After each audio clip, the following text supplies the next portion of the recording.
S najzážitkami je možné všetko. Aj cestovať z Prahy do Prahy. Vítam ťa v Grand Hoteli Praha, kde si nás hneď pohostili touto novinkou, čajom o 5:00 a pokračovali sme následne oddychom v tomto nádhernom wellnesse. Tu už ale začínam mať pocit, že som prišla do Tatier len jesť a hrať karty. No ruku na srdce.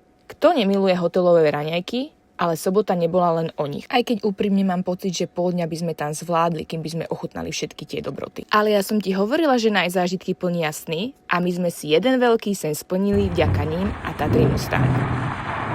Tak sleduj ten drift. No, čo ty na to? Aj ty si môžeš takto užiť Tatry naplno. Veď jazda Mustangu na Štrbské pleso a drift vo Vysokých Tatrách nie je tak trošku ako sen. Ale ešte som ti neukázala Tatry. Tak sa usaď a uži si tento nádherný výhľad tu, ale aj tu. Predsa len kúpanie pod Tatrami má hneď iný vibe. Rovnako ako aj táto večera à la carte, ktorú si môžeš dopriať aj ty, ak nemáš chuť prasnúť vďaka švédskym stolom. A na záver už len ďakujeme.